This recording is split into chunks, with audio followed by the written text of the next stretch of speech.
Hello प्यारे बच्चों, स्वागत है आपका आपके चैनल में जिसका नाम है मैथ साई-फाई। आज हम लोग पढ़ने वाले हैं एक्सरसाइज नंबर 8.1 जो कि हमारी ट्रिग्नोमेट्री की एक्सरसाइज क्लास 10th मैथ की। तो इस एक्सरसाइज में हमको पढ़ने हैं बहुत सारे क्वेश्चंस, लेकिन हम क्या करेंगे, छोटे छोटे पार्ट में क्वेश्चंस को सॉल्व करेंगे। तो आज हम पढ़ने वाले हैं क्वेश्चन नंबर 1 और क्वेश्चन नंबर 2। क्लियर? तो क्वेश्चन नंबर 1 में देखिए पहले लिखा क्या गया है। क्वेश्चन नंबर 1 में कह रहा है कि त्रिभुज एबीसी में जिसका कोण बी क्या है, समकोण दिया गया है। मतलब कि त्रिभुज तुम्हारा कौन सा है, एबीसी है, और इसमें जो बी कोण है आपका वो कौन सा है, समकोण है। समकोण का मतलब हो गया 90 डिग्री, यानी बी हमारा क्या है, वो 90 डिग्री पे हो गया। ठीक। और ए बी जो आपको दिया गया है वो दिया गया है 24। अगर हम ये मान लें कि यहां पर आपका ए हो गया तो ये डिस्टेंस आपकी हो गई 24 सेंटीमीटर, और बी सी आपको जो दिया गया है बी, और ये पॉइंट हो गया सी, तो ये आपको दिया गया है क्या, 7 सेंटीमीटर। यानी आपको ए बी कंफर्म हो गया और आपको बी सी कंफर्म हो गया। प्रॉब्लम ये है कि हमें ए सी पता नहीं है वो उसकी वैल्यू क्या होगी। तो पहले हम क्या करेंगे, एसी की वैल्यू को फाइंड करेंगे। हमें इस मैटर से अभी कोई मतलब नहीं है जब तक पहले हम तीनों भुजाओं को ज्ञात नहीं कर लेते हैं तब तक। ठीक। अब यहां पर आप ये जानते हैं कि अगर इस त्रिभुज की बात करेंगे तो ये हो गया 90 डिग्री, और 90 डिग्री के सामने की जो भुजा होती है आपकी उसको हम लोग क्या कहते हैं, कर्ण कहते हैं। ये हमारी क्या हो जाएगी, कर्ण हो जाएगी। अब रही बात लंब और आधार की, तो वो एंगल के हिसाब से चेंज होता रहेगा, लेकिन फिलहाल हम मान लेते हैं कि हम एंगल किसकी बात कर रहे हैं, सी की। तो सी एंगल के लिए ये जो भुजा आपकी होगी ये हमारी क्या हो जाएगी, लंब, और शेष भुजा जो आपकी बचेगी ये क्या हो जाएगी, हमारी आधार। ठीक। तो लंब, कर्ण और आधार तीनों भुजाएं हो गई। अब सबसे पहले क्या करना है, आपको लगाना है पाइथागोरस थ्योरम। यहां लिखेंगे पाइथागोरस प्रमेय से। तो जब पाइथागोरस प्रमेय आप लगाएंगे तो पाइथागोरस प्रमेय तो मैंने पहले ही बता रखी है आपको क्या होती है। पाइथागोरस प्रमेय आपकी है कर्ण का स्क्वायर बराबर होता है आपका लंब स्क्वायर, और प्लस क्या हो जाता है, आधार का स्क्वायर। ये है पाइथागोरस की प्रमेय। अब यहां पर अगर आप देखें कर्ण, तो कर्ण तो हमको पता ही नहीं है कि क्या है। ठीक। तो कर्ण की वैल्यू लिख सकते हैं क्या, AC, क्योंकि AC उसका नाम दिया गया है, तो AC स्क्वायर हो गया इज इक्वल टू, लंब आपको दिया गया है 24, तो ये आपका हो जाएगा 24 का स्क्वायर, प्लस आधार आपको दिया गया 7, तो 7 का स्क्वायर कर दीजिए। ये हो गया आपका AC स्क्वायर ऐसे ही रखेंगे। 24 स्क्वायर का मतलब हो गया 24 को 24 से मल्टीप्लाई करनी है, तो जब 24 को 24 से मल्टीप्लाई करेंगे तो आपका आ जाएगा 576। 7 का स्क्वायर 7 इंटू 7 करेंगे तो आ जाएगा 49।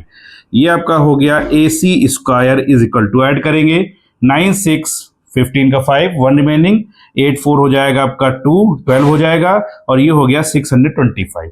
जब आप यहां से AC की वैल्यू को फाइंड करेंगे तो स्क्वायर जब इधर आएगा तो आ जाएगा रूट में कितना, 625, और 625 किसका स्क्वायर रूट होता है, 25 का। क्लियर? तो हमें यहां से कर्ण की लंबाई भी पता चल गई, क्या होगी, 25 सेंटीमीटर। यानी त्रिभुज की तीनों भुजाएं हमने ज्ञात कर दी। अब हमें जो भी अनुपात ज्ञात करना हो, चाहे साइन हो, चाहे कॉस हो, चाहे टेन हो, चाहे कॉट हो, सेक हो, कॉसेक, कोई भी रेशियो होगा हम उसको बहुत ही आसानी से फाइंड कर सकते हैं। कैसे? अब देखते हैं पहले क्वेश्चन में क्या है, साइन ए फाइंड करना है। फर्स्ट पार्ट में आपसे कहा गया है कि साइन ए फाइंड करना है। अच्छा, साइन ए हमने पहले बताया था लाल बटे कक्का होता है, एक हमने शॉर्टकट बताया था आपको, लाल बटे कक्का। क्लियर? तो साइन तो पहले आ गया, तो साइन पहले मतलब लंब बटे कर्ण। साइन ए बराबर आपका हो जाता है क्या, लंब बटे कर्ण।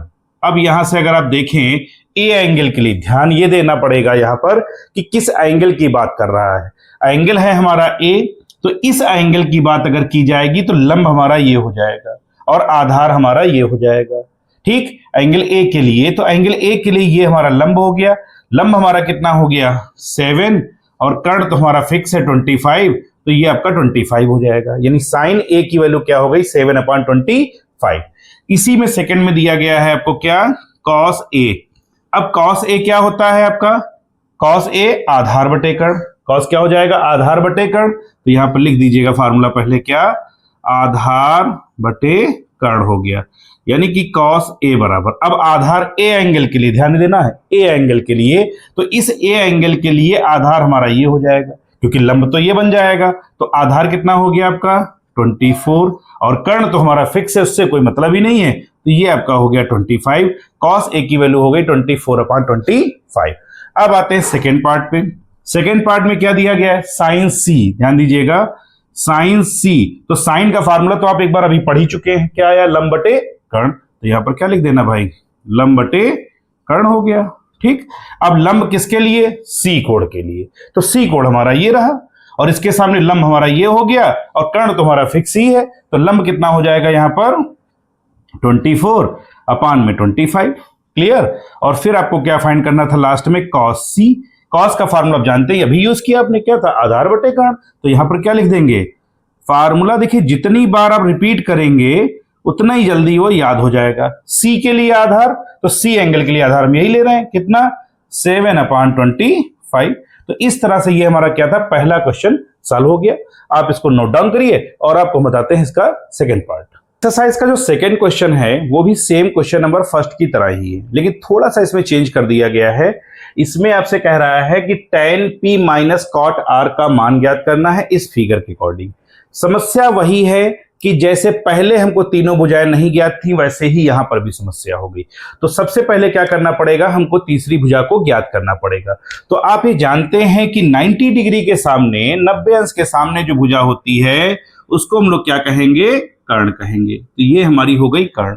ठीक, अगर हम इस एंगल R की बात करते हैं तो इस एंगल R के सामने की जो भुजा होती है उसको हम लोग क्या कह देते हैं, लंब। और शेष भुजा जो हमारी बचती है इसको हम लोग क्या कहते हैं, आधार। ठीक, तो अब प्रॉब्लम ये है कि हमें आधार की वैल्यू फाइंड करनी पड़ेगी। प्रोसेस एक ही है, पाइथागोरस प्रमेय। तो आप यहां लिखेंगे क्या, पाइथागोरस प्रमेय से। ठीक है ना, तो पाइथागोरस की प्रमेय जो है आपने एक बार यूज की है और एक्सरसाइज में जब तक पढ़ेंगे आप तब तक इसका यूज करना ही करना है, क्योंकि पाइथागोरस प्रमेय के बिना ट्रिग्नोमेट्री का चलना असंभव है ना। तो अब यहां पर इसकी प्रमेय को लिखेंगे क्या, कर्ण का स्क्वायर, कर्ण स्क्वायर बराबर आपका क्या होता है, लंब स्क्वायर प्लस क्या हो जाएगा आपका, आधार स्क्वायर। क्लियर। अब यहां पर कर्ण का मान रखेंगे तो आपको दिया गया है 13, तो 13 हो गया। लंब ऑलरेडी आपको पता है 12, तो 12 का स्क्वायर और इधर 13 का स्क्वायर कर दीजिए, प्लस आपका क्या हो जाएगा, आधार स्क्वायर, क्योंकि यही तो आपको ज्ञात करना है। 13 का वर्ग होता है आपका 169 बराबर 12 का हो जाता है 144 और आधार अगर देखें तो क्या दिया गया है आपको, QR, तो QR का स्क्वायर। क्लियर। अब यहां से 169 को आप ऐसे रखेंगे, 144 को आप इस साइड लेके आएंगे तो वो माइनस का हो जाएगा और ये हो गया QR स्क्वायर। ये आपका माइनस करने पर आया 25 इक्वल टू हो गया QR का स्क्वायर। स्क्वायर हटाएंगे रूट आ जाएगा आपका, 25 इक्वल टू QR हो गया और यहां से जो QR की वैल्यू फाइंड हुई वो क्या हो गई, 5 सेंटीमीटर। इसका मतलब ये हो गया कि ये कितना है आपका, 5 सेंटीमीटर। क्लियर। अब देखिए हमको फाइंड क्या करना था, हमें फाइंड करना था tan P minus cot R, इसकी वैल्यू को फाइंड करना है। तो tan P आप जानते हैं कि tan होता क्या है, tan होता है आपका लंब बटे आधार। tan क्या है, लंब बटे आधार, लेकिन किस कोण के लिए, P कोण के लिए। तो P कोण की जब बात करेंगे तो ये कोण हो जाएगा, इस कोण के लिए लंब हमारा ये हो जाएगा, आधार हमारा ये हो जाएगा, क्योंकि हमने पहले ही बता रखा आपको जिस एंगल की बात की जाएगी उसके सामने की जो भुजा होगी वो उसके लिए लंब का कार्य करेगी। लंब और आधार कभी भी फिक्स नहीं होते, तो इस P एंगल के लिए ये हो जाएगा हमारा लंब। लंब मतलब हो गया कौन सा, QR आप लिख सकते हैं इसको, और आधार हो जाएगा कौन सा, PQ minus cot R। cot R क्या होता है, tan का उल्टा, तो tan क्या था, लंब बटे आधार, और ये क्या हो जाएगा, आधार बटे लंब। तो आधार बटे लंब लिखेंगे किसके लिए, R के लिए, तो R एंगल ये है, इसके लिए आधार ये और लंब ये हो गया।